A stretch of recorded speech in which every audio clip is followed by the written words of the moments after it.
Welcome back. 5 plays. Stick around.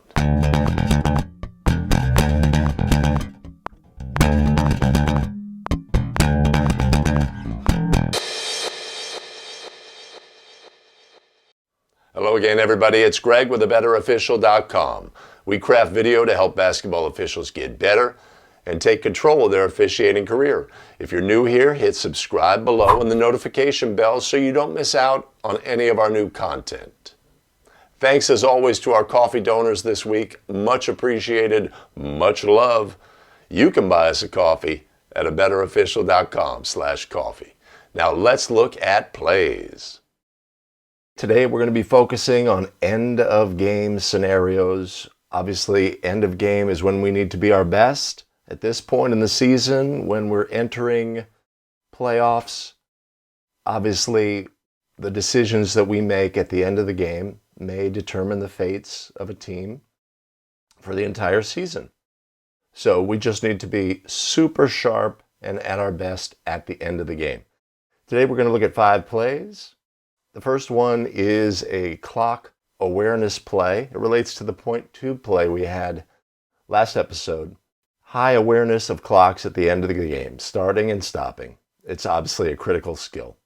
We'll also have another point 2 on the clock play, just like last week. And the decision making on this one was a little bit different. We'll look at that play. We'll look at a possible goaltending play on a last second shot and what the thinking is on the play. We'll look at a great defensive play. Phenomenal display of athleticism, but was there a violation? And then for play number 5, it'll be our you make the call play. It's going to be a simple block charge, but it's caused some debate from people who see it. So we'll give you a chance to make the call. All right, let's look at plays.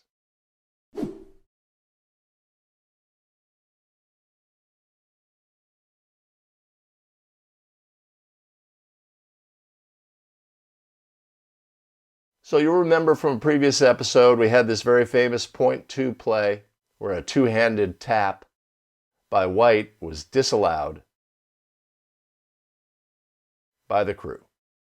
Erroneous interpretation, all good. But we're going to go back to this game and take another look. This crew was working super hard for this game, but let's go back to the play preceding the point 2. And just to review,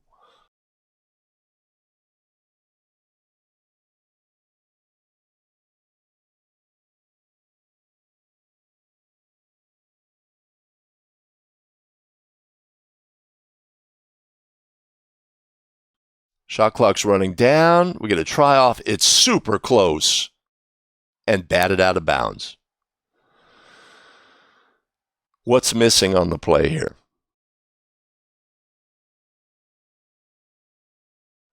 Try goes up, ball's batted, and then it's knocked out of bounds, right? When it's knocked towards out of bounds, it's obviously at this point going to go out of bounds. And then contacts at point 8. And the clock continues to run. That's the key. So what's missing? Outside official looking at the clock. Outside official looking at the clock. That's what's missing.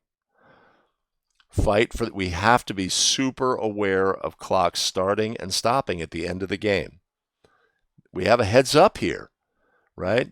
At this point, it's obvious, or it becomes obvious moments later, that this ball is going to go out of bounds, right? That gives us hey, outside official, be sure to check the clock and timestamp it. Boom, right? Point 8. If we glance up, if we have a habit of glancing up and we get that, maybe we're a little slow and it's at point 6. Maybe we're super slow and it's point 4. But if that's the case, then we'd never even get to the point 2 scenario. So just a reminder, starting and stopping of the clock is super important at the end of the game, and we have to build in the habit of checking the clock in this situation.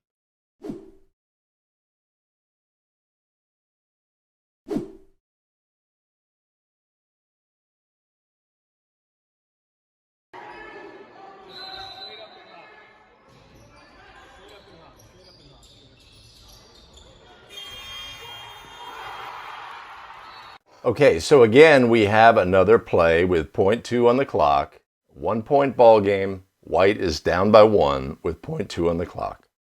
Let's eliminate all doubt here. With 0.3 or less on the clock, the team is allowed to tap the ball only. They are not allowed to catch the ball and attempt a shot on goal. The rules are in place here because the ability for human beings to accurately do the timing, starting and stopping the clock, and perceiving whether things happen within that time frame, it's too fast for the humans involved. So the rules state that 0.3 or less, it has to be a tap. If the ball is caught, time expires by rule. Everything boils down to the fact whether this player taps the ball or catches the ball. If they catch the ball game is over. That's all we need to judge on these plays. Unlike the play from a week ago, this player catches the ball and then releases a try. It is not a tap. We want to keep things absolutely fair and handle things by rule at the end of the game. That's our goal, and it's super important that we know exactly what our decision making is on a play like this.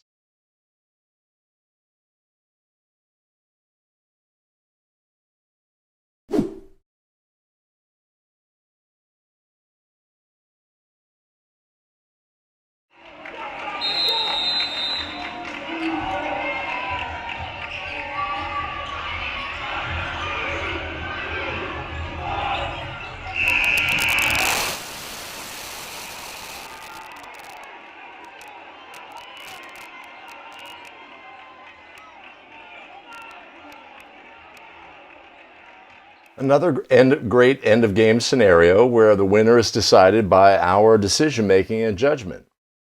On this play, we have a player release a try for goal before the lights turn on. So we have a try for goal. The ball is on its downward flight and is contacted by the defender. The crew knows the rule. And the goaltending rule requires the ball have a chance to go in, which this ball did not. It was obviously short and had no chance to go in. And that's the key determination on this play. So the crew got this one right. When I look at this play, me personally, I don't know how you feel. Me personally, I felt that the exit of the crew from the floor could have been improved. That the crew owed a little bit more to the game. This may be something that's just an impersonal interpretation of mine.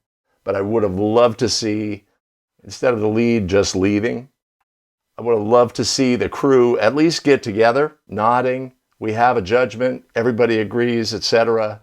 No shot, ball game over, and then we could have this this conversation with the coach. I think it would have been a better way to put a bow on it at the end of the game. But at the end of the day, the crew absolutely got the call right. And that's what's most important. Today, the first one to go down to the final minute. Carter Mahaney handles it against the defense from Rizon Norris. Steps in the lane, passes off to Callis. Loose ball grabbed by O'Dowd, and a timeout called by O'Dowd as Roberson came up with a loose ball.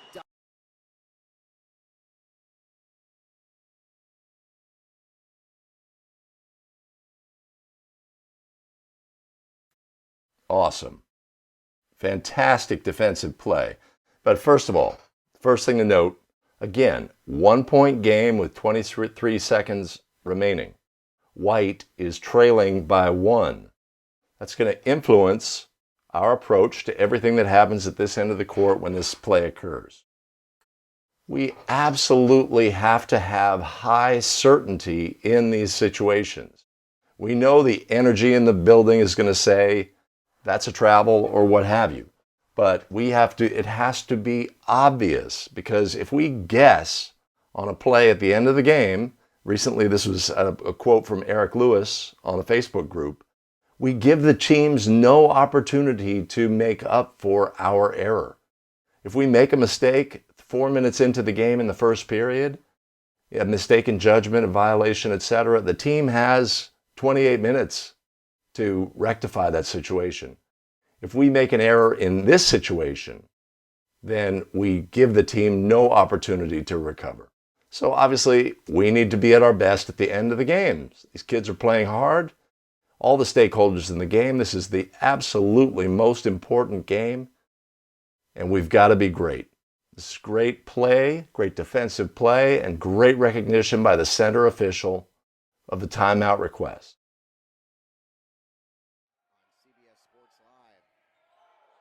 Our You Make the Call play from last week was a goaltending play, and it's an interesting play. Potentially can help you identify something in your game as well. We have a player go to the basket. We have the ball go off of glass. As high school officials, we know that this is going to lead to confusion in the building if the defender contacts the ball. People have been trained by college and pro rules that once the ball contacts the glass, it is by rule on its downward flight. But we as high school officials don't have to deal with that reality. But we're not off the hook. The ball can still be goaltended by being contacted on its downward flight. And that's what occurs on this play. I think it's clearly on its downward flight. We can't give up on the play just because we expect that energy in the building. In the poll, 76% of you got it right. It is a goaltending call by rule. Center official on the play got it wrong.